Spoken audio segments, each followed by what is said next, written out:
ಶ್ರೀ ಗಣಪತಿ ಶಾರದಾ ಗುರುಭ್ಯೋ ನಮಃ. ಯತ್ರ ಯೋಗೇಶ್ವರ ಕೃಷ್ಣೋ ಯತ್ರ ಪಾರ್ಥೋ ಧನುರ್ಧರಃ ತತ್ರ ಶ್ರೀ ವಿಜಯ ಭೂತಿರ್ಧ್ರುವ ನೀತಿರ್ಮತಿರ್ಮಮ.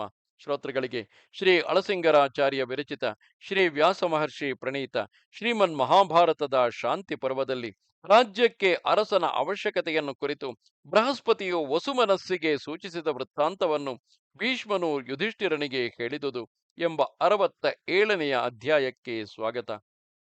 ಮನುಷ್ಯರಿಗೆ ಅಧಿಪತಿಯಾದ ಅರಸನನ್ನು ದೈವ ಸಮಾನವೆಂಬುದು ಹೇಗೆ ಎಂದು ಯುಧಿಷ್ಠಿರನು ಭೀಷ್ಮನನ್ನು ಕೇಳಲು ಭೀಷ್ಮನು ಹೇಳುತ್ತಾನೆ, ಎಲೈ ಭರತ ಶ್ರೇಷ್ಠನೇ, ಈ ವಿಷಯದಲ್ಲಿ ವಸುಮನಸ್ಸಿಗೂ ಬೃಹಸ್ಪತಿಗೂ ನಡೆದ ಸಂಭಾಷಣಾ ರೂಪವಾದ ಒಂದು ಇತಿಹಾಸವನ್ನು ಹೇಳುವೆನು.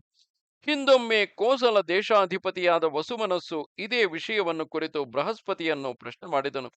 ವಸುಮನಸ್ಸು ಪ್ರದಕ್ಷಿಣ ನಮಸ್ಕಾರಗಳಿಂದ ಬೃಹಸ್ಪತಿಯನ್ನು ವಿನಯಪೂರ್ವಕವಾಗಿ ಗೌರವಿಸಿ ಪ್ರಜಾಕ್ಷೇಮ ಚಿಂತೆಯಿಂದ ರಾಜ್ಯ ನಿರ್ವಹಣೆಗೆ ಬೇಕಾದ ಮುಖ್ಯ ವಿಧಿಗಳನ್ನು ತಿಳಿಯಲು, ಆಚಾರ್ಯ, ಜನಗಳ ಅಭಿವೃದ್ಧಿಗೂ ನಾಶಕ್ಕೂ ಕಾರಣಭೂತರು ಯಾರು, ಯಾರನ್ನು ಪೂಜಿಸಿ ಜನರು ಸುಖವನ್ನು ಪಡೆಯಬಹುದು, ಈ ವಿಷಯಗಳಲ್ಲಿ ನನಗಿರುವ ಸಂದೇಹಗಳನ್ನು ನೀಗಿಸಬೇಕು ಎಂದು ಕೇಳಿದನು.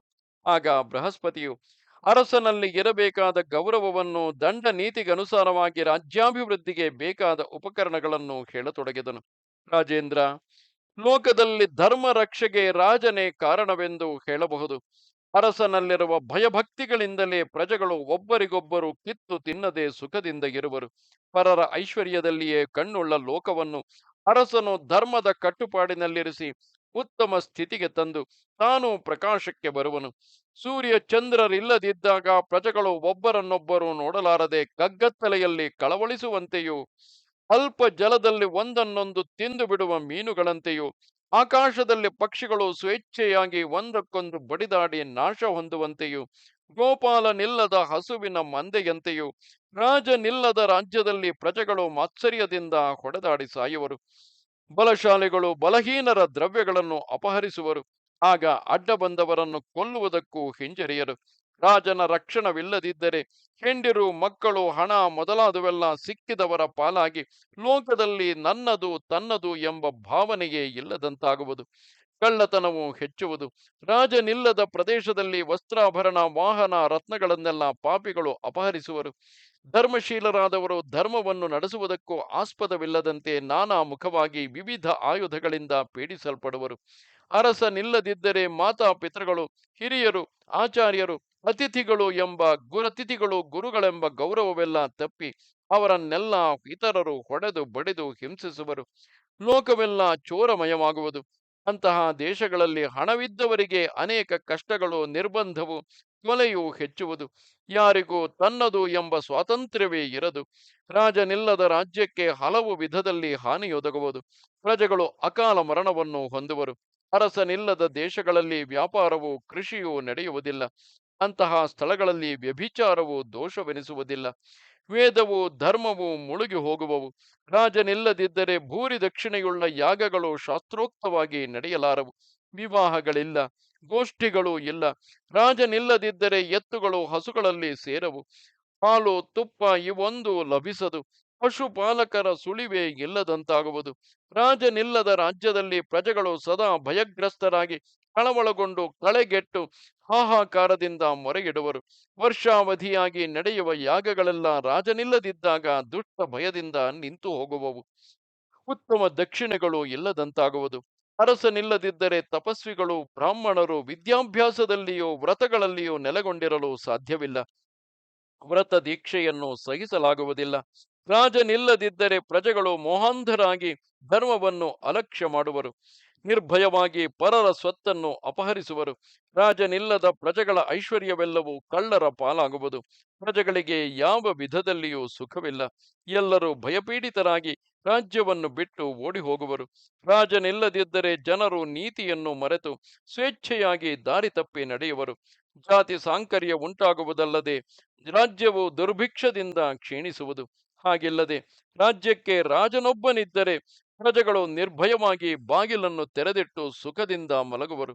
ಆದರೆ ಅರಸನು ಧರ್ಮಶೀಲನಾಗಿ ಭೂಮಿಯನ್ನು ಉತ್ತಮ ಸ್ಥಿತಿಯಲ್ಲಿ ನೋಡಿಕೊಳ್ಳದಿದ್ದರೆ ಪ್ರಜೆಗಳು ರಾಜನನ್ನೇ ಎದುರಿಸದೆ ಬಿಡಲಾರರು. ರಾಜನಿದ್ದ ದೇಶಗಳಲ್ಲಿ ಮಾತ್ರವೇ ಅಬಲೆಯರಾದ ಸ್ತ್ರೀಯರು ಮೈಮೇಲೆ ಒಡವೆಗಳನ್ನಿಟ್ಟು ಪುರುಷ ಸಹಾಯವಿಲ್ಲದೆ ನಿರ್ಭಯವಾಗಿ ಹೊರಗೆ ಸಂಚರಿಸುವರು. ರಾಜ ರಕ್ಷಣೆಯಿಂದ ಪ್ರಜೆಗಳು ಒಬ್ಬರನ್ನೊಬ್ಬರು ಪೀಡಿಸದೆ ಧರ್ಮನಿರತರಾಗಿ ಒಬ್ಬರನ್ನೊಬ್ಬರು ಆದರಿಸುವರು. ಆಗ ಬ್ರಾಹ್ಮಣರೇ ಮೊದಲಾದ 3 ವರ್ಣದವರು ನಿಯಮನಿಷ್ಠರಾಗಿ ವಿದ್ಯಾಭ್ಯಾಸ ನಿರತರಾಗಿ ವರ್ಣಕ್ಕನುಸಾರವಾದ ಯಾಗಗಳನ್ನು ವಿಧಿಗನುಸಾರವಾಗಿ ನಡೆಸುವರು. ದೇಶಕ್ಕೆ ವಾಣಿಜ್ಯವೇ ಮೂಲವು. ಅರಸನ ರಕ್ಷಣೆಯಿಂದಲೇ ಅದು ಸ್ಥಿರವಾಗಿರುವುದು. ಯಾವಾಗ ರಾಜನು ತನ್ನ ಸೇನಾಬಲದಿಂದ ರಾಜ್ಯಭಾರವನ್ನು ನಿರ್ವಹಿಸುವನೋ ಆಗಲೇ ಲೋಕವು ದುರ್ಮಾರ್ಗವನ್ನು ಬಿಟ್ಟು ಸುಪ್ರಸನ್ನವಾಗಿರುವುದು. ಪ್ರಾಣಿಗಳ ಕ್ಷೇಮ ಚಿಂತನೆಯೇ ತನ್ನದೆಂದು ತಿಳಿದ ರಾಜನನ್ನು ಪೂಜಿಸದವರು ಯಾರಿರುವರು? ಪ್ರಜೆಗಳು ಲೋಕಸುಖವನ್ನು ಉಂಟುಮಾಡುವ ಅರಸನ ಭಾರವನ್ನು ತಾವು ವಹಿಸುವರಲ್ಲದೆ ಅವನ ಪ್ರಿಯಹಿತದಲ್ಲಿಯೂ ಪ್ರಿಯದಲ್ಲಿಯೂ ನಿರತರಾಗುವರು. ಅಂತಹವರು 2 ಲೋಕಗಳನ್ನು ಜಯಿಸುವರು. ಅರಸನಿಗೆ ಕೇಡನ್ನು ಎಣಿಸುವವನು ಇಹ ಪರಗಳೆರಡರಲ್ಲಿಯೂ ಕಷ್ಟಗಳನ್ನು ಅನುಭವಿಸಿ ನರಕ ಭಾಗಿಯಾಗುವನು. ರಾಜನನ್ನು ಸಾಮಾನ್ಯ ಮನುಷ್ಯನೆಂದೆಣಿಸಿ ಅಲಕ್ಷ್ಯ ಮಾಡಬಾರದು. ಅರಸನನ್ನು ಮನುಷ್ಯ ರೂಪದಿಂದ ಸೃಷ್ಟಿಸಲ್ಪಟ್ಟ ಉತ್ತಮ ದೈವವೆಂದೇ ಭಾವಿಸಬೇಕು. ರಾಜನು ಸಮಯೋಚಿತವಾಗಿ 5 ರೂಪಗಳನ್ನು ತೋರಿಸಬಲ್ಲನು. ಅಗ್ನಿ, ಸೂರ್ಯ, ಮೃತ್ಯು, ಕುಬೇರ, ಯಮರೆಂಬ ಪಂಚದೇವಾಂಶಗಳುಳ್ಳವನು. ಅವನು ತನ್ನ ಅಧೀನದಲ್ಲಿರುವ ಕಪಟಿಗಳಾದ ಪಾಪಿಗಳನ್ನು ದಹಿಸುವುದರಲ್ಲಿ ಅಗ್ನಿಯಂತೆಯೂ, ಗೂಢಚಾರರಿಂದ ಪ್ರಜೆಗಳ ಗುಣದೋಷಗಳನ್ನು ತಿಳಿದು ಲೋಕಕ್ಷೇಮವನ್ನು ನಡೆಸುವುದರಲ್ಲಿ ಆದಿತ್ಯನಂತೆಯೂ, ದುರ್ನಡತೆಯುಳ್ಳ ಮನುಷ್ಯರನ್ನು ಅವರ ಮಕ್ಕಳು ಮೊಮ್ಮಕ್ಕಳು ಮಂತ್ರಿಗಳೊಡನೆ ಸೇರಿಸಿ ಹಲವು ಬಗೆಯಿಂದ ನಾಶ ಮಾಡುವಾಗ ಮೃತ್ಯುವಿನಂತೆಯೂ, ಅಧರ್ಮದಲ್ಲಿ ನಡೆಯುವ ಪ್ರಜೆಗಳನ್ನು ದಂಡ ನೀತಿಯಿಂದ ಶಿಕ್ಷಿಸಿ ಧಾರ್ಮಿಕರನ್ನು ರಕ್ಷಿಸುವ ಸಂದರ್ಭದಲ್ಲಿ ಯಮಸ್ವರೂಪಿಯಾಗಿಯೂ ಇರುವನು. ಪರೋಪಕಾರಿಗಳಿಗೆ ಧನ ಸಮೃದ್ಧಿಯನ್ನು ಉಂಟುಮಾಡಿ ವಿರೋಧಿಗಳಾದವರ ಸ್ವತ್ತುಗಳನ್ನು ಅಪಹರಿಸುವನು. ಹೀಗೆ ಒಬ್ಬನಿಗೆ ಸಂಪತ್ತನ್ನು ಉಂಟುಮಾಡಿ ಇನ್ನೊಬ್ಬನಿಂದ ಧನವನ್ನು ಅಪಹರಿಸುವುದರಲ್ಲಿ ಕುಬೇರನಿಗೆ ಸಮಾನನಾಗುವನು.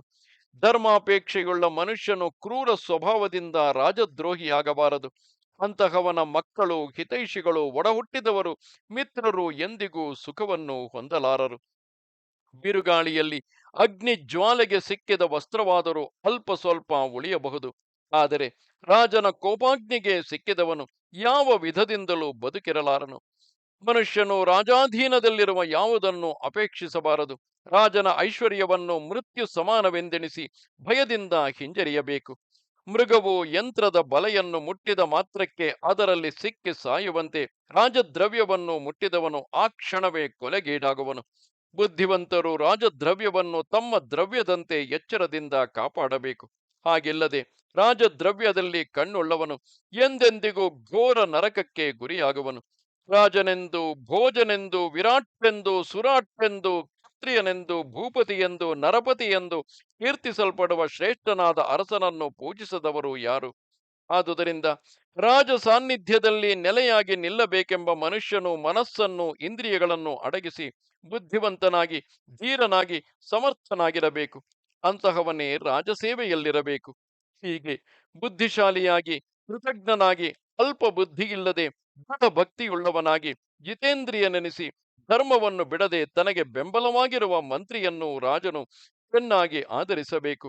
ರಾಜನು ವಿದ್ಯಾವಂತನು, ಸ್ಥಿರ ಮನಸ್ಕನು, ಧರ್ಮಜ್ಞನು, ಜಿತೇಂದ್ರಿಯನು, ಗುಣಾಢ್ಯನು, ಶೂರನು, ಘನವಾದ ಕಾರ್ಯ ಪ್ರವೃತ್ತಿಯುಳ್ಳವನು ಆದ ಉತ್ತಮ ಪುರುಷನನ್ನೇ ತನ್ನಲ್ಲಿ ಅಧಿಕಾರಕ್ಕೆ ಇಟ್ಟುಕೊಳ್ಳಬೇಕು.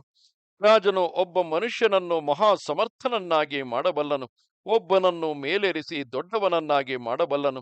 ರಾಜನಿಂದ ನಿರಾಕೃತನಾದವನಿಗೆ ಸುಖವೆಲ್ಲಿಯದು.